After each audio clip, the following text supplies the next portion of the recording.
ajeitar meu microfone? Eu que chego Pode. e fico fingindo que legal. Estamos trocando ideia. Vamos lá. Muito obrigada.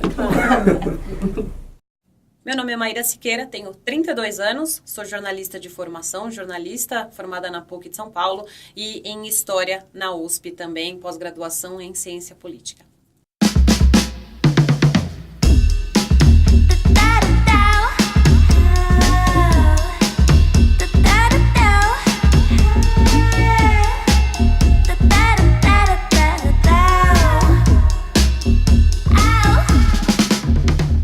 Quando eu entrei na faculdade de jornalismo, eu não esperava fazer jornalismo esportivo nem trabalhar com esporte, porque eu era atleta já, sou nadadora, fui federada, fui nadadora profissional, acabei parando muito cedo, mas eu não tinha a intenção de trabalhar com esporte, porque no Brasil o esporte é quase só futebol. E eu, como nadadora, queria poder falar também de outras modalidades, inclusive da minha modalidade. Com o tempo, eu fui entendendo que dá pra falar de tudo, dá pra falar de muita coisa. E, na verdade, acabou sendo uma paixão à primeira vista, ou paixão à primeira experiência, porque eu entrei num estágio para trabalhar com esporte na Trivela. Na época era revista e site, né? Hoje em dia é só o site Trivela, que fala de futebol internacional. E aí foi a minha primeira experiência com esporte, me apaixonei e, desde então, segui minha carreira só nisso. Eu trabalhei em outros veículos, mas realmente só na área esportiva.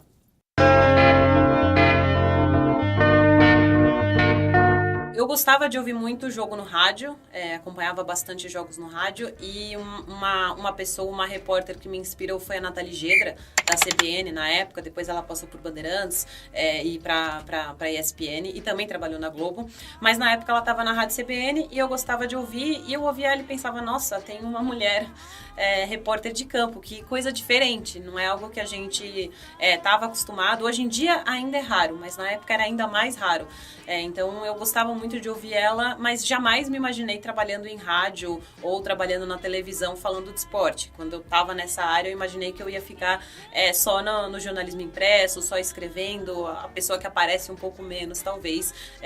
Minha carreira acabou mudando um pouquinho. Tiveram outras pessoas que me influenciaram, muitos homens, nos quais eu também me inspirei, muitos narradores, muitos comentaristas, muitos escritores também da área esportiva, mas eu destacaria que por uma questão de influência de gênero, de ver que uma mulher poderia estar lá e que assim eu poderia chegar também, acho que fez uma grande diferença para mim.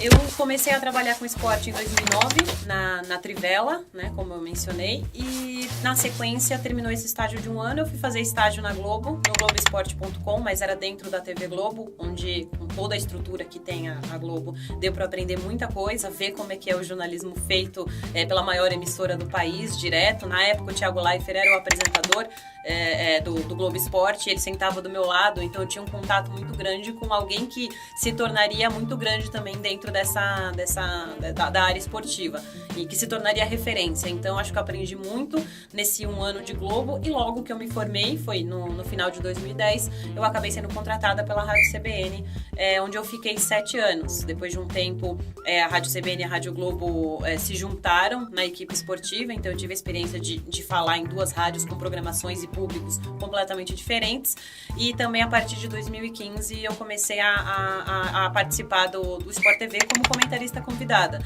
Então eu fiquei quase 3 anos como comentarista convidada em alguns programas do Sport TV falando, claro, de esportes.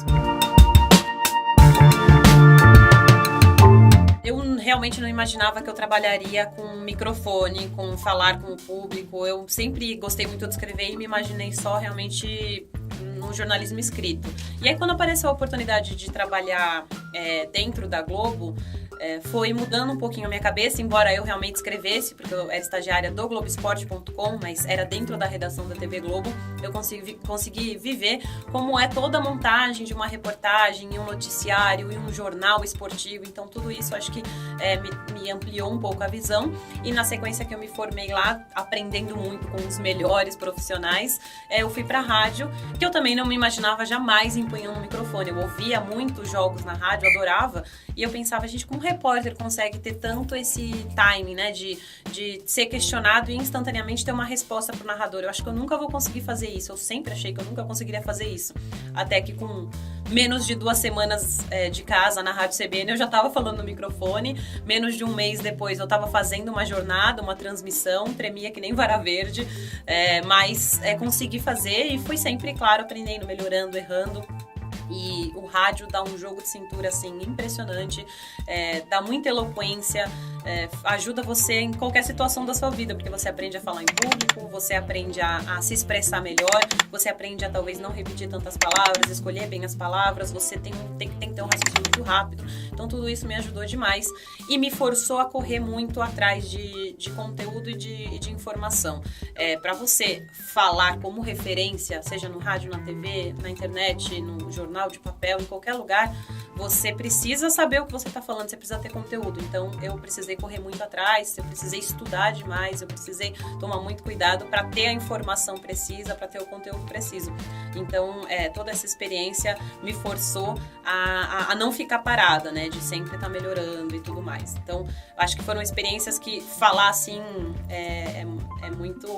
é muito difícil, porque são muito amplas. Foram 7 anos, 9 anos no total de carreira de jornalismo esportivo, 7 anos só no rádio e também na TV. Então foram experiências muito diferentes.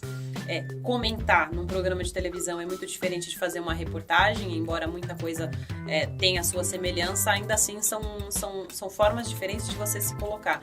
Então acho que todas foram experiências muito enriquecedoras e posso dizer que felizmente eu tive uma experiência bastante completa.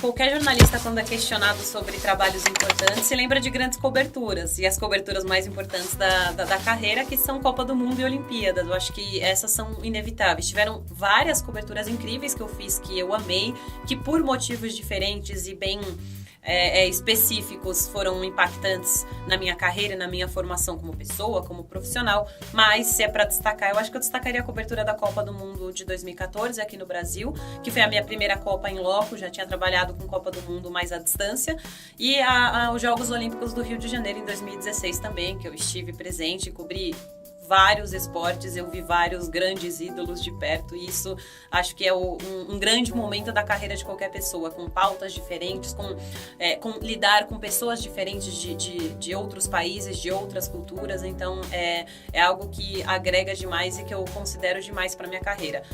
Vivi grandes jogos e grandes coberturas, principalmente no futebol, com final de Copa Libertadores, viagens internacionais na América do Sul para cobertura de jogos. Tudo isso é muito enriquecedor.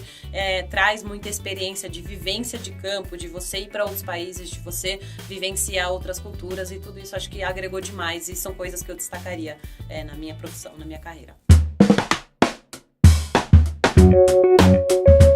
Eu gostaria de ter entrevistado diretamente o Michael Phelps. Eu já tive a oportunidade de entrevistá-lo em entrevista coletiva, mas eu nunca consegui eu mesma chegar e fazer uma entrevista one-to-one com ele. Eu acho que isso seria um grande momento da carreira. Infelizmente ele já se aposentou também, mas eu acho que eu gostaria de ter tido mais coberturas de mais eventos importantes, de ter coberto mais Copas do Mundo. Eu gostaria de ter estado na Rússia em 2018, não fui, em outras Olimpíadas também. Eu acho que esses são os grandes momentos mesmo da carreira do jornalista esportivo. Claro que a gente vive 2 em 2 anos no caso, para vivenciar essas experiências, então até justamente por serem raras, elas têm um gostinho especial.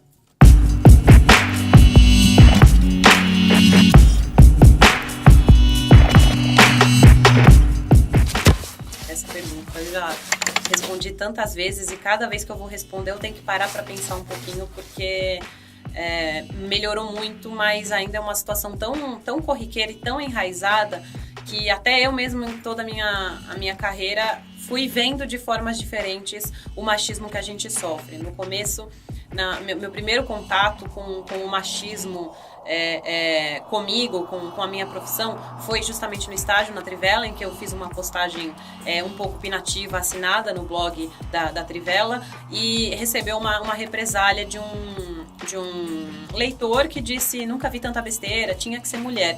E aquilo me pegou, porque na minha casa eu tenho um exemplo da minha mãe aficionada por esporte. Meu pai não liga pra futebol, meus irmãos não ligam pra futebol.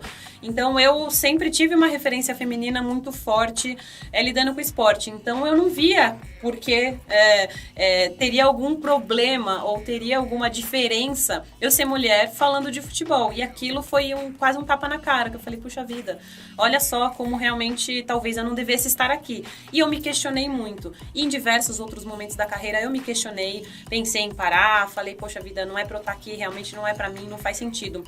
E hoje eu consigo olhar pra trás e falar como outras mulheres e outras meninas devem sofrer isso, como elas devem se questionar, ao invés de parar e questionar a pessoa que está questionando a capacidade delas. Então, é uma coisa assim tão enraizada e tão difícil de lidar, principalmente quando você ainda é jovem e imatura, que o preconceito, esse machismo, essas palavras fortes e ofensivas podem fazer com que você deixe de atuar em algo que você realmente gosta. Tive força de muita gente ao meu lado, inclusive muitos companheiros, quase todos homens, porque o jornalismo esportivo ainda é predominantemente masculino, e fui seguindo e fui superando até o ponto em que eu parei para realmente questionar que quem tá errado são eles, não sou eu que tô errada de querer estar aqui cumprindo esse papel, e fui me fortalecendo, e fui, depois, com qualquer comentário machista que eu fui ouvindo, era muito mais fácil de rebater, e se não rebatia com palavras, eu rebatia com o meu trabalho, que eu sempre consegui, durante a carreira, construir tudo isso, construir a confiança no meu trabalho. Mas com o tempo também eu fui percebendo que o machismo de quem te ofende nas redes sociais e quem te ofende no gramado, nos estádios, para quem é repórter de campo, para quem tá sempre lá e ouve esse tipo de coisa, esse machismo ele é muito escancarado, ele é muito fácil de reprimir e ele chega um ponto em que ele entra por um ouvido e sai pelo outro. O problema é o machismo velado e enraizado de você olhar na sua redação e todos os chefes e qualquer pessoa acima de você serem todos homens. Todo mundo que está ao seu lado são homens que fazem brincadeiras, que fazem piadas, que fazem comentários que você se acostuma a ouvir e você se acostuma a entrar na onda e falar também. E quando você percebe, eles estão falando da sua colega mulher e eles estão falando, e se estão falando dela, provavelmente pelas costas estão falando de você. Então, para mim, o pior dos machismos é o machismo velado e dos colegas de profissão, que vão questionar uma informação que você trouxe, que vão questionar a forma como você obteve essa informação, que vão te questionar e te questionar e te questionar o tempo inteiro. Então, ser mulher no jornalismo esportivo é ser constantemente questionada pelo fato de você ser mulher, não necessariamente pelo conteúdo que você traz. Essa diferença fica muito clara. Para você trabalhar com esporte sendo mulher, você não pode errar. O homem talvez possa errar e tenha um pouco mais de tolerância com relação a isso. O erro da mulher nunca é tolerado, então você tem que sempre ser perfeita. É bom que te puxa para sempre ser o melhor possível, mas é extremamente desgastante e extremamente injusto com todas as mulheres que acabam parando pelo caminho porque não querem ter que lidar com isso, porque realmente não é algo que é agradável. Eu já reagi de diversas formas diante de comentários, seja de figurões, de colegas, de qualquer pessoa, né? Eu já fiquei muito triste, chateada, já ignorei e já tive uma resposta de bate-pronto. Eu acho que não tem fórmula, vai de cada uma, depende do quanto isso te afeta. Mas nada funciona mais, principalmente com o machismo enraizado, do que o fortalecimento da mulher. Porque a partir do momento em que a mulher é forte, que ela não deixa margem à dúvida, que ela se impõe, não existe questionamento a ser feito. Ou se for feito, esse questionamento vai ser tão vazio e vai ser tão facilmente contestado que não existe mais. Você não precisa mudar os homens machistas, colocando bem aí entre aspas, porque eu acho que atitudes machistas todo mundo tem um pouquinho enraizado. É muito mais uma questão de fortalecer a mulher, porque a partir do momento que você é fortalecido, você não engole tipo de coisa que você não quer, né? Você não leva desaforo pra casa. Isso não quer dizer que você tenha que comprar briga, mas só quer dizer que você tem que se impor, fazer o seu trabalho, não deixar margem para questionamento, ser extremamente bem preparada, não deixar que exista qualquer tipo de margem para que alguém possa fazer algum tipo de ofensa que vá fazer sentido. Então, é claro que isso vai exigir demais da mulher, mas eu acho que não existe fórmula mais perfeita do que essa, né? Não deixar margem à dúvida, fazer o seu melhor trabalho e se considerar uma pessoa que você merece estar ali, você tem porque tá ali, você tem conhecimento para estar ali. Você não tá ali por ser um rostinho bonitinho. Hoje você começa a ter narradoras mulheres, mas quando eu comecei não existiam, e eu ouvi de alguns colegas, inclusive grandes narradores, Ulisses, Deva Pascovitch, que infelizmente estava no acidente da tragédia da Chapecoense, Oscar Ulisses, entre outros com quem eu trabalhei, que eu deveria me tornar a primeira mulher narradora. E isso já faz alguns anos. Hoje a gente tem mulheres narradoras mais presentes, né? Não só uma mulher narradora que tem um espaço desse tamanho, mas que está em grandes canais, que está em grandes locais, em grandes rádios, em grandes veículos. Isso é algo que faz a diferença, porque eu, quando era pequena, se eu quisesse uma referência de narração, era o Galvão Bueno, mas não tinha uma narradora mulher, não tinha uma comentarista mulher. E eu, quando mais jovem, me inspirei em Nathalie Gedra, que era uma repórter de campo. Me tornei repórter de campo, me tornei comentarista. Hoje, narradoras estão criando exemplo para outras narradoras. Eu acho que é assim que a gente vai aos poucos mostrando. Claro, ela é muito criticada pela voz, não narra direito, isso e aquilo. Isso vai acontecer sempre, as críticas vão acontecer. O importante é que elas estejam lá, que elas sejam referência e que as pessoas em volta também entendam que esse espaço está acontecendo. Um pequeno exemplo disso, uma colega já ouviu que ela era ótima repórter, que ela não deveria se meter a fazer comentários, não deveria querer ser comentarista, porque comentarista tem um status maior no jornalismo esportivo. Bom, alguns anos atrás a mulher não era nem repórter, muito menos repórter de campo, no máximo aparecia ali no jornalismo impresso, aos poucos foi ganhando microfone, aos poucos foi aparecendo nas reportagens de campo, aos poucos as mulheres estão aparecendo como comentaristas, então são pequenos degraus, e com isso, pouco a pouco, o machismo vai sendo cada vez mais combatido e vai mudando um pouco a cabeça das pessoas e das próprias mulheres que acreditam que elas não podem estar lá e não merecem estar lá, como eu já acreditei um dia. Eu acho que o mais importante, todo mundo sabe mais ou menos como é a vida de um jornalista esportivo, o que ele tem que fazer, vai cobrir treino, vai cobrir jogo, vai opinar, vai falar sobre a escalação, vai falar sobre o desempenho de tal jogador XYZ. O que muita gente ainda não faz ou precisa fazer é ter um embasamento muito bom. Jornalista é uma pessoa que é consultada e tem voz para falar sobre quase qualquer assunto, sobre quase qualquer coisa, e você não pode falar com propriedade de alguma coisa se você não tiver embasamento teórico, se você não tiver lido, se informado muito. Isso vale para comentar um simples jogo, isso vale para você fazer uma grande cobertura de uma grande tragédia, uma grande cobertura de algum assunto polêmico. Isso foi algo que eu tentei trabalhar muito no nosso curso de Sociologia Esportiva, que é justamente fazer as pessoas pensarem sobre assuntos que são polêmicos, para você saber onde procurar informação.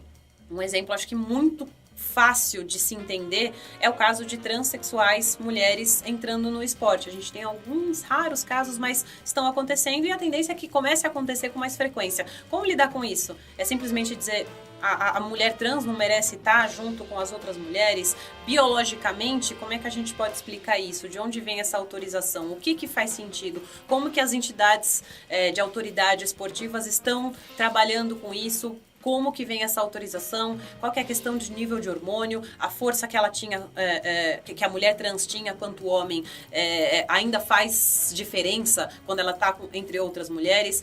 São questões tão espinhosas e tão difíceis que você não pode comentar só com o que você acha da sua cabeça, porque isso é o que o seu receptor, o seu leitor, o seu ouvinte, o seu telespectador vai fazer. Mas você, como jornalista, você tem que estar preparado e embasado. Então você tem que ler muito, você tem que se preparar demais, tem que estudar sobre milhares de assuntos, não palpitar sobre um assunto que você não tem confiança. Isso é extremamente importante, você é um formador de opinião. Então você tem que ter a sua opinião embasada em diversos conhecimentos e diversas outras opiniões também.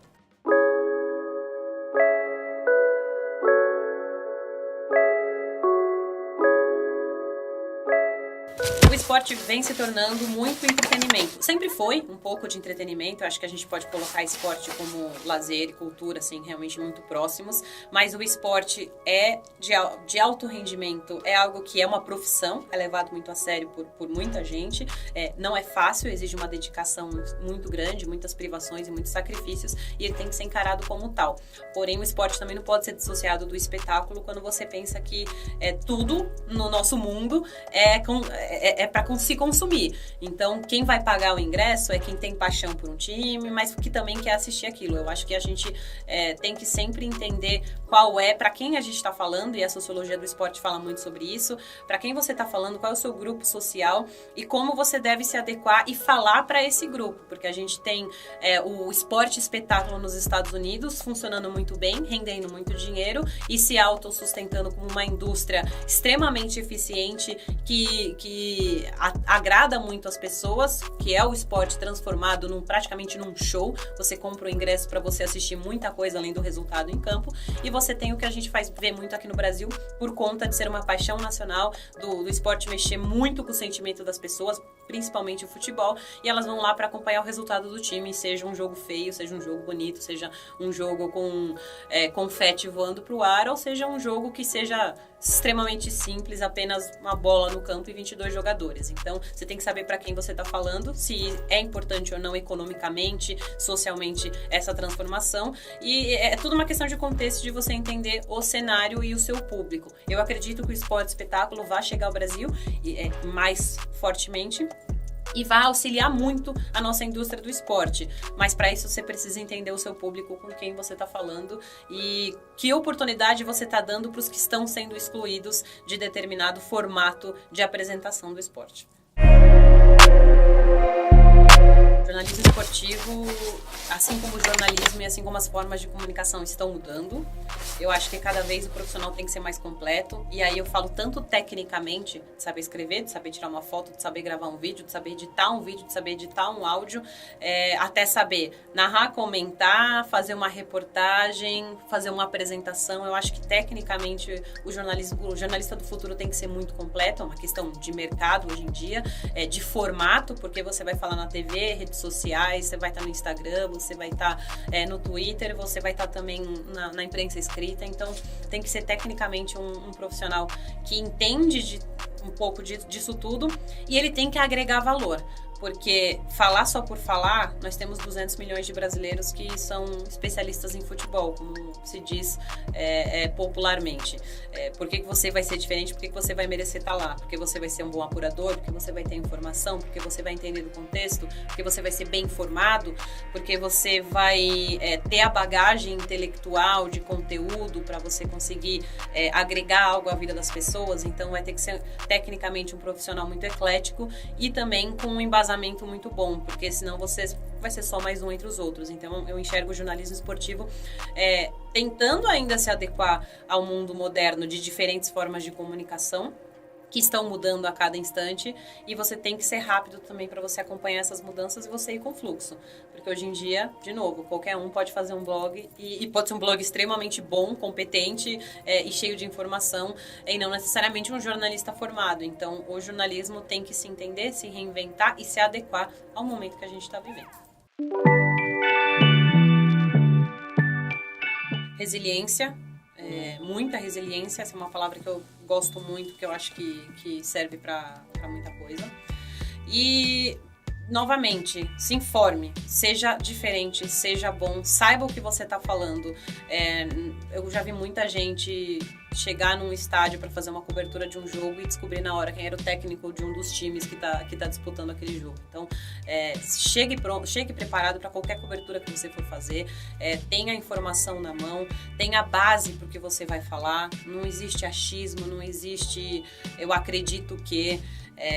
Tenha a base para o que você está falando, para sua análise. Claro que você vai ter sua opinião, mas leia muito mesmo, se informe muito sobre todo tipo de assunto, porque um profissional completo é um profissional que vai saber falar tanto de uma tragédia, de um acidente de avião que envolve uma delegação esportiva, como vai saber falar sobre uma questão de gênero dentro do esporte, que é extremamente delicada e sensível e que é muito moderna, como vai saber falar sobre a escalação do Piracicaba no Campeonato Paulista de futebol. Então, seja um profissional mais completo possível e saiba que você vai enfrentar muita coisa e que nada vem assim. A gente ganha experiência com o tempo, que a gente chama no rádio e na TV de ganhar cancha, ou seja, de você ganhar tempo de campo, tempo de jogo, não queira nada para ontem, e se espelhe nos mais velhos, porque com certeza eles vão ter muito para te passar de experiência, de informação de vida.